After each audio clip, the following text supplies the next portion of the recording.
है, संघर्ष के बाद ही सफलता है, और वो सफलता बहुत अच्छी होती है, बहुत मज़ा देती है। और बिना संघर्ष के तो जीवन ही, एक तरह से कह सकते हैं कि जीवन ही नहीं है। तो मैं मनीष कुमार, अपने शो शख्सियत संघर्ष से सफलता तक की कहानी में आपका स्वागत करता हूं। मेरे साथ इस वक्त बहुत अच्छी हस्ती बैठी हुई हैं, जो कि सीबीआई और इंटरपोल के असिस्टेंट डायरेक्टर रह चुके हैं। और इनका सबसे बड़ा ये रहा है कि बहुत सारे इनके जीवन में संघर्ष आए, बहुत सारी परेशानी आई, लेकिन ये कभी ना रुके ना कभी थके, आगे बढ़ते रहे। इन्होंने कभी अपने जीवन में हार नहीं मानी। तो मैं आप सबको, अपने दर्शकों को मिलवाना चाहूँगा नरेंद्र सिंह खड़ाई जी से, जो आज हमारे शो में आए हैं, हमारे शो का हिस्सा बने हैं। तो मैं पहले बहुत बहुत धन्यवाद करता हूं सर का, और सर दर्शकों की तरफ से भी बहुत बहुत धन्यवाद करता हूं। तो मेरे साथ इस वक्त नरेंद्र सिंह खड़ाई जी मौजूद हैं, जिनसे आज हम जानेंगे इनके जीवन के बारे में, कि इनको जीवन में क्या क्या परेशानियां हुई, किस किस परेशानियों का सामना करते हुए ये अपने जीवन में आगे बढ़े, इनका जन्म कहाँ हुआ, इनके जन्म से लेकर अब तक सारी की सारी चीज़ें हम जानेंगे जी। तो मैं सर का सबसे पहले बहुत बहुत स्वागत करता हूं। सर, आपका बहुत बहुत स्वागत है हमारे शो शख्सियत में। नमस्कार, आपका बहुत बहुत धन्यवाद। मैं आपके चैनल का बहुत आभारी हूं, आपने मुझे इस लायक समझा और अपने चैनल में बुलाया। धन्यवाद। तो जैसा कि सर हमारे साथ में मौजूद हैं, मैं सर से जानना चाहूँगा कि सर आपका जो जीवन रहा है, आपका जो कार्यकाल रहा है, तो सर सबसे पहले आपने शुरुआत कहाँ से की, आपका घर कहाँ रहा, आपका जन्म कहाँ हुआ, तो सर थोड़ा सा दर्शकों को बताएं। मैं उत्तराखंड के पिथौरागढ़ डिस्ट्रिक्ट में एक छोटा सा गांव है सासलिंग, वहां का रहने वाला हूं। मेरा फैमिली पूरी आर्मी में रही है। We have 100 year army history. मेरे फादर फौज से रिटायर्ड कैप्टन थे, मेरे चाचा जी रिटायर्ड लेफ्टिनेंट कर्नल, मेरे दादाजी ब्रिटिश आर्मी से रिटायर्ड नायब सूबेदार थे। तो इस छोटा सा गांव है, वहीं मेरी एजुकेशन हुई। बीच में चूंकि फौजियों की ट्रांसफ़र होती रहती है, कुछ पीरियड के लिए मैं पिथौरागढ़ से बाहर निकला और मैंने हायर सेकेंडरी कपूरथला से किया। मेरे फादर उस समय कपूरथला में पोस्टेड थे। उसके बाद दोबारा ग्रेजुएशन वगैरह मैंने पिथौरागढ़ से की। और बचपन से एक सपना था, चूंकि फैमिली बैकग्राउंड हमारा आर्मी का रहा है, कि मैं भी फौज में ही भर्ती होना चाहता था। नहीं हो पाया। उसके लिए मैंने काफ़ी प्रयत्न किया अपनी ओर से। मैंने एनडीए रिटर्न क्वालिफाई किया, मैंने कंबाइंड डिफेंस सर्विसेज पास किया, मैंने आई में रिटर्न क्वालिफाई किया, शॉर्ट सर्विस कमीशन में भी मैं निकला, लेकिन 4 बार मैं सर्विस सिलेक्शन बोर्ड में नहीं निकल पाया और finally I landed in CBI. जी।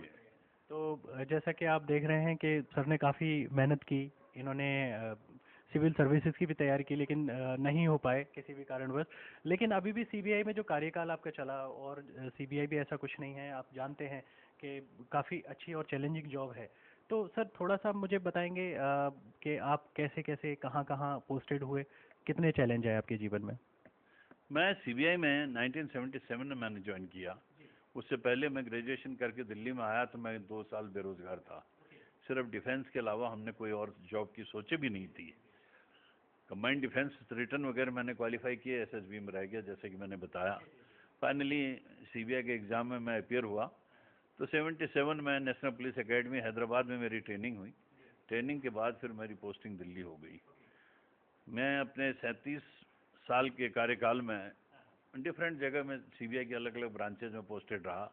मैं एज ए एसपी एसटीएफ रहा, स्पेशल टास्क फोर्स, जहाँ पे टेररिस्ट वगैरह के केसेस होते हैं। मैं एसपी एंटी करप्शन रहा। मेरा ज़्यादा तक पीरियड एंटी करप्शन में ही कटा है। स्पेशल क्राइम में रहा और रिटायरमेंट के पहले मैं असिस्टेंट डायरेक्टर इंटरपोल था 2 साल तक। तो सर जैसा कि हमने सुना था कि आप उड़ीसा, ये असम में आप पोस्टेड थे। असम में भी आपको काफ़ी परेशानियों का सामना करना पड़ा। इसके अलावा हमने सुना कि आप बिहार में कुछ जगह थी जहां बिहार में भी आपको दिक्कत हुई। तो सर क्या परेशानी थी असम में, और क्या परेशानी थी बिहार में, आपको क्या कितनी दिक्कतें आई, तो थोड़ा सा दर्शकों को बताएंगे सर। जी, असम के मैंने बड़े इंपॉर्टेंट केसेस किए। एक तो सबसे पहले वेटरनरी स्कैम किया था, जिसको एलओसी स्कैम केस कहते हैं। 200 करोड़ का चीटिंग का घोटाला था, जैसे बिहार में फॉडर स्कैम हुआ था। इससे पहले असम में वेटरनरी स्कैम हुआ था।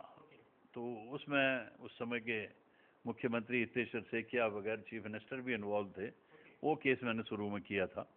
उसके बाद जब मैं एसटीएफ में आया, स्पेशल टास्क फोर्स में एज एसपी, तो असम में 9 जगह पे सीरियल ब्लास्ट हुए, 9 ब्लास्ट हुए थे 5 डिस्ट्रिक्ट्स में, और जिसमें 88 लोग मारे गए और 546 लोग घायल हुए। ये 208 की 2008 में 30 अक्टूबर 2008 की बात है। तो ये केसेस हमें सीबीआई को ट्रांसफ़र हुए, लेकिन जब तक ये केस सीबीआई को ट्रांसफ़र हुए इन दिसंबर में, असम पुलिस ऑलरेडी 24 लोगों को अरेस्ट कर चुकी थी। और उनका थोड़ा सा हमें इनिशियली प्रॉब्लम ये आई कि उनकी सारा जो केस डायरीज वगैरह पुलिस डॉक्यूमेंट्स थे वो असमीज़ में लिखे हुए थे, उसको ट्रांसलेट, लैंग्वेज की प्रॉब्लम थी, उसको ट्रांसलेट करवाना। फिर जो लोग गिरफ्तार थे उनका 90 डेज़ का पीरियड पूरा हो रहा था, अगर इन्वेस्टिगेशन कंप्लीट नहीं होती तो वेल आउट हो जाते। तो हमें काफ़ी पब्लिक का आक्रोश और मीडिया की बदनामी झेलनी पड़ती, लेकिन हमने ड्यूरिंग इन्वेस्टिगेशन पाया कि उसमें से कोई भी आदमी इन्वॉल्व नहीं था। हाँ, 24 के 24 हमने उनको फिर वेल आउट करवाया। हाँ, उस केस में हमें काफ़ी दिक्कत हुई थी, it was a blind case, लेकिन ये मेरे पूरे टीम के साथियों ने और सबकी मेहनत से ultimately we could crack the case. जी जी, मैंने सुना था कि आपको यहाँ पर धमकी भी मिली थी इस केस में, कुछ ऐसा था? जी हाँ, वो एनडीएफबी इसमें इन्वॉल्व थी, national democratic front of Bodoland. Assam आपको पता ही है, इंसर्जेंसी काफ़ी है वहाँ पे, 2 मेजर ग्रुप हैं, एक उल्फा एक एनडीएफबी। तो ये जो ब्लास्ट था ये एनडीएफबी ने किया था, हालांकि उन्होंने, हाँ उन्होंने हालांकि गवर्नमेंट से सीज फायर कर रखी थी, एग्रीमेंट था, उसके बावजूद उन्होंने ये ब्लास्ट किए ताकि वो अपनी प्रेजेंस फेल्ट करना चाह रहे थे। उसमें टेररिस्ट ऑर्गेनाइजेशन थी, उन्होंने काफ़ी मुझे थ्रेट व्रेट भी मिली उसमें, लेकिन अल्टीमेटली हमने सब लोगों को अरेस्ट किया।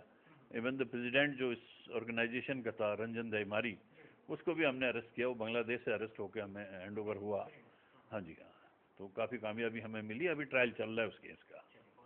जैसा कि सर ने आपको बताया कि इनको धमकी भी मिली थी वहाँ से, लेकिन धमकियों से डरे नहीं और इन्होंने पूरे केस को खुलासा किया, और जो बेचारे 24 लोग पकड़े गए थे जो बेगुनाह थे, बेगुनाहों को सबसे पहले इन्होंने छुड़वाने का काम किया। तो ये तो वाकई काबिल तारीफ काम था।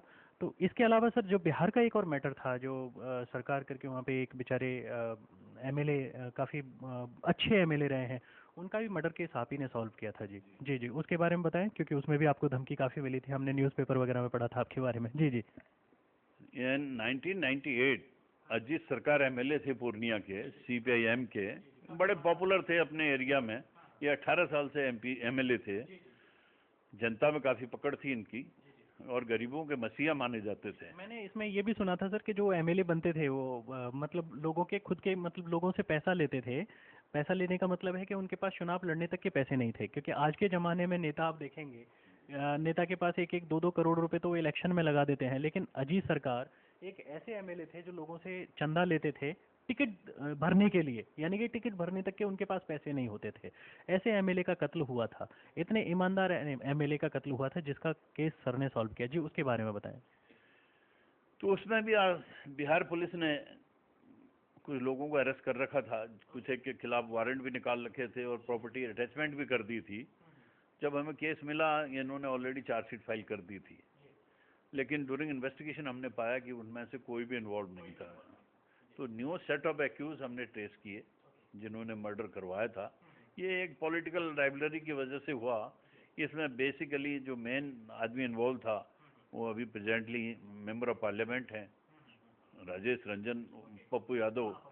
देन उसके अलावा एक राजन तिवारी हैं, वो बड़े ड्रेडेड क्रिमिनल हैं जो कि जेल से ही इलेक्शन लड़के चुनाव जीत के एमएलए बन गए। ये बड़ा दुर्भाग्य है इस देश का कि राजनीति में ऐसे ऐसे लोग भी आ जाते हैं। जी हाँ, तो इस केस के दौरान जब मैं टीआईपी करवा रहा था, टेस्ट आइडेंटिफिकेशन परेड होती है जो मुलजिम जेल में होता है, तो उसकी आइडेंटिफिकेशन की जाती है जेल में मजिस्ट्रेट के सामने। तो तब मेरे ऊपर अटैक हुआ, मजिस्ट्रेट को बहुत पिटाई हुई, और जो कोर्ट के अंदर अजीत सरकार के भाई थे जो जिन्होंने टीआईपी करनी थी, उनको तो बहुत बुरी तरह से मार दिया और मरा हुआ समझ के छोड़ दिया। तो हमने उसको फिर हॉस्पिटल में शिफ्ट करवाया, समाव ही सर्वाइव, लेकिन भगवान की दया से मैं जरूर बच गया, क्योंकि मेरे साथ बीएसएफ के 1-2 लोग मौजूद थे जो कि सीबीआई में डेपुटेशन में थे, ये उनकी वजह से मैं बच गया। जैसा कि आप अभी सर के मुंह से सुन रहे हैं कि बिहार में भी इनके ऊपर अटैक हुए, जो केएस अजीत सरकार का इन्होंने खोला, उसमें भी काफ़ी परेशानी हुई। और राजनीति का दुर्भाग्य देखिए कि उसके बावजूद भी अभी तक जो लोग हैं, अ, मेरे हिसाब से बाहर कुछ अभी भी बाहर हुए हैं, कुछ कुछ को सज़ा नहीं मिली है। जी। तो इसके अलावा सर, ये तो खैर आपके वर्क से रिलेटेड हो गया, आपका कार्यकाल हो गया। तो अभी आपका जो रिटायरमेंट हुआ है ये कब हुआ सर? मैं रिटायर हुआ था अप्रैल 2013 में। तो रिटायरमेंट के बाद अभी अभी आप क्या कर रहे हैं सर? रिटायरमेंट के बाद मैं जनसेवा में लगा हूँ, कई एनजीओ से मैं जुड़ा हुआ हूँ। बेसिकली मैं अपने पहाड़ के जो गरीब लोग हैं, बैकवर्ड लोग हैं, उनकी मदद करता हूँ। इसके अलावा लेडीज़ अपलिफ्टमेंट के लिए भी मैं जुड़ा हूँ उन संस्थाओं से। तो ये चैरिटेबल काम करता हूँ, टाइम पास कर रहे हैं। नहीं सर, ये टाइम पास नहीं है, ये तो बहुत बड़ा एक धर्म का काम आप कर रहे हैं, कर्म काम आप काम कर रहे हैं। मैंने सुना कि उत्तराखंड में सर, पिथौरागढ़ में भी कुछ आप स्कूल वगैरह का भी कुछ मदद कर रहे हैं, स्कूल में भी, प्राइवेट स्कूल में, जिससे कि शिक्षा मिले लोगों को, जो बच्चे हैं छोटे छोटे वो पढ़ें। इसके अलावा जो उत्तराखंड से जो लोग आते हैं, उत्तराखंड या उत्तर प्रदेश, यानी कि ज़रूरी नहीं कि इन्हीं एरिया से आएँ, उनकी भी काफ़ी मदद करते हैं सर। सिविल सर्विसेज में भी आप मदद करें कि वो तैयारी करें और आगे बढ़ें। तो उसमें सर थोड़ा सा बताएंगे क्या है वो? मैं जब दिल्ली आया तो उस सर्विस में आने के बाद मैंने देखा कि हमारे जितने भी उत्तराखंड के लोग हैं, वो बेचारे वहाँ न तो प्रॉपर एजुकेशन है, न ही वहाँ पे एग्रीकल्चर है, रोजगार का कोई साधन नहीं है, और मनी ऑर्डर इकोनॉमी है। एक हर घर से एक आदमी फौज में भर्ती हो जाता था, वो मनी ऑर्डर भेजते थे, तो बाकी लोग जो घर में अपना दाल पानी नमक का गुजारा करते थे। We call it a money order economy. तो जो लोग तो बाहर आ गए वहाँ से, जिनके बच्चों ने को यहाँ पढ़ने का मौका मिला, वो तो तरक्की कर गए, और जो अभी भी उत्तराखंड में पढ़े हुए हैं तो वो काफ़ी बैकवर्ड है। ना वहाँ एजुकेशन का स्तर बढ़ाया, डेवलपमेंट के नाम पे कुछ नहीं हुआ। तो इतने साल हो गए हैं, उत्तराखंड अलग भी बन गया, पहले तो कुछ भी डेवलपमेंट नहीं था जब तक यूपी में था। अब भी डेवलपमेंट का वो पेस नहीं है जो होना चाहिए, जो होना चाहिए वो नहीं है। तो मुझे बड़ा बुरा लगता है जब अपने लोगों को देख। कि आप कह सकते हैं वहाँ पे राजनीतिकरण ज़्यादा है, डेवलपमेंट नहीं है। डेवलपमेंट नहीं है, जी हाँ। तो मैं देखता हूँ कि लोग बड़े बैकवर्ड रह गए हैं। मैं कभी भी होटल रेस्टोरेंट्स में जाता हूँ तो मैं देखता हूँ कि वो वेटर जो हैं, जितने भी हैं, वो सब अपने ही बच्चे हैं उत्तराखंड से आए हुए। उनकी कोई गलती नहीं है, बेचारों के घर में रोटी पानी का गुजारा नहीं है। एजुकेशन आगे उनकी हो नहीं पाई, कुछ एजुकेशन का स्टैंडर्ड इतना बैकवर्ड है। हम लोग भी जिस स्कूल में पढ़े, उस जमाने में 6th स्टैंडर्ड से ABCD पढ़ाते थे। अब तो खैर कुछ प्राइवेट स्कूल्स आ गए हैं, नहीं, कॉन्वेंट हम लोग भी सर, मैंने भी अपना प्राइमरी से ही शुरू किया, तो वहाँ पे 6 क्लास से अपना हम लोग शुरू करते थे ABCD वगैरह।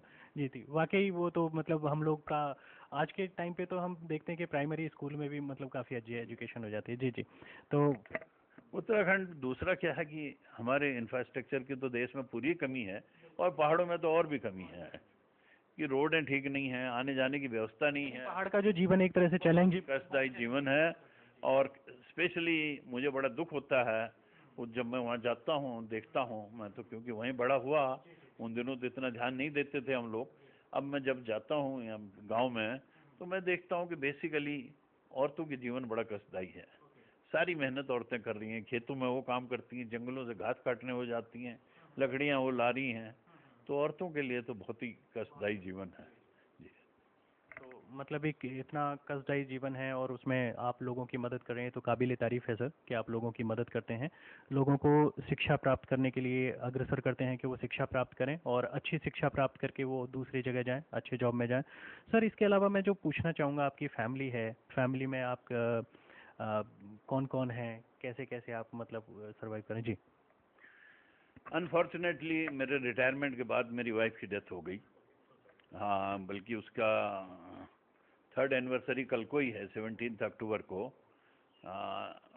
She was suffering from kidney transplant element, and फिर बाद में कैंसर भी हो गया। तो she was also working, she was my source of inspiration, मेरी बड़ी भारी शक्ति थी, प्रेरणा थी। उसके अलावा मेरा एक बेटा है, और उसने पहले तो सर्विस करता था, अभी अपना काम शुरू किया है। बहू है और एक ग्रैंडसन है। तो यही फैमिली है मेरी बात। जी मतलब अभी आप जो हैं वो फैमिली में खुश हैं? Naturally, naturally I am happy, but for of course I miss my wife eight times. Loneliness तो फील होती है। जी जी जी जी जी। जी हाँ जी, कमी तो आज तक कोई पूरा नहीं जी कर हाँ, पाया। जी हाँ, जी हाँ। तो जैसा कि हमने दर्शकों को बता दें, सर से हमने बात की